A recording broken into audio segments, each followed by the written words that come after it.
Tennis is a game of errors. Boom, I said it. Totally cliche, but for the most part, really, the person who commits more errors ends up losing the match. At lower levels, you do see a lot of unforced errors, meaning that players seemingly miss the ball for no reason. At higher levels, you need to force errors. You need to make your opponent miss. And this is what this video is all about. I will show you how you can force errors without hitting harder and without going crazy for lines.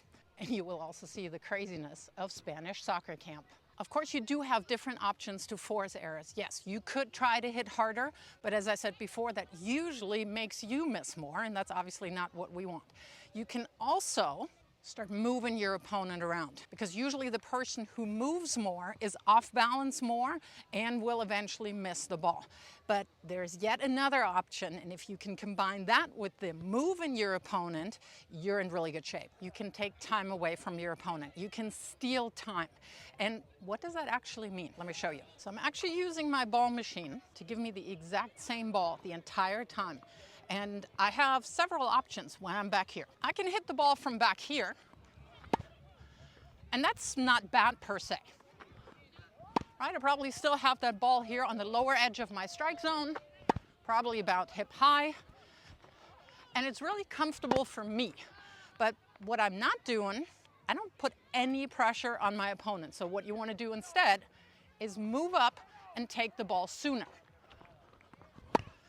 See the difference here? So by me moving up to the ball, I'm taking time away from my opponent. Added bonus is I also get my body weight into the shot. I put some markers out here. Here's the deeper position. I let the ball drop. Again, not bad, not terrible.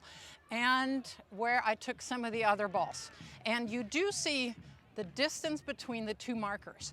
And by me not letting the ball drop, but by moving up to the ball, and I think I probably could have been more aggressive doing that, I am cutting out the time that the ball has to travel to me.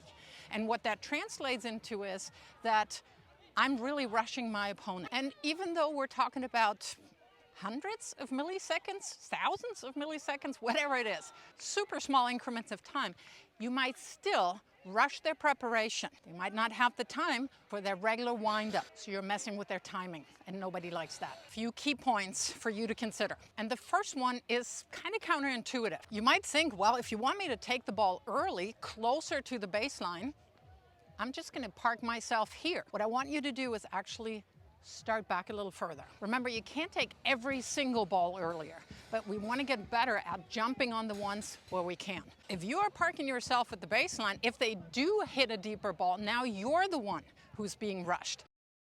If you start back a little bit further, you can now move up to the ball a whole lot more, get your body weight into it, and if they hit a deeper ball, you're in good shape. Let's talk about targets. This might also be counterintuitive. One of the first tactical pieces of advice you've been given, I'm sure, was to break your opponent's backhand down. And that is still good tactical advice, but what if you could attack the weaker side and or the side that they can't attack you with as much if you made them run to their weaker side? So instead of just hammering everything to the backhand, when you're taking the ball earlier, you're now going to attack their forehand. Why? Because most players have a much bigger windup on their forehand. So if you rush that, they have to adjust their timing. They may have to shorten up their takeback. They're not going to like that.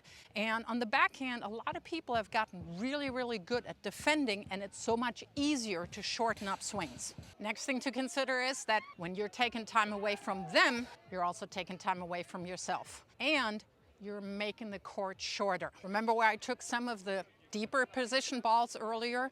The court is 78 feet long, 23.77 meters.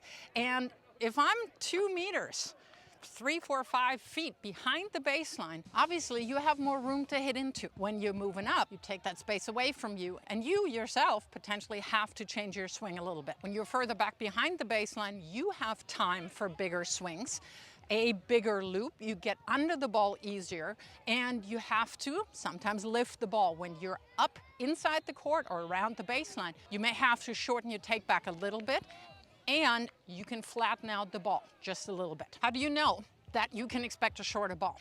You have to look at the balance, at the body of your opponent. I'll give you a real life example. I'm able here to hit the return fairly early inside the court, and I notice that my return pulls Andy all the way over to the left here. It's not necessarily a super deep ball, but he has to move very aggressively. He also switches from a regular two-hander. Of course, you don't know that, but I know that he has to switch to a one-hander to a slice.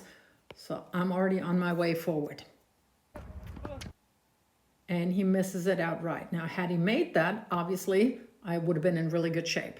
On the next one, I'm able to push him off the baseline a little bit. So you see how that ball is a little deeper, and it's going to jam him right here at the baseline. And instead of recovering a little bit further back, which you should be doing if it's a regular rally ball, I'm just hovering right around the baseline here because I know it's going to be a fairly short reply.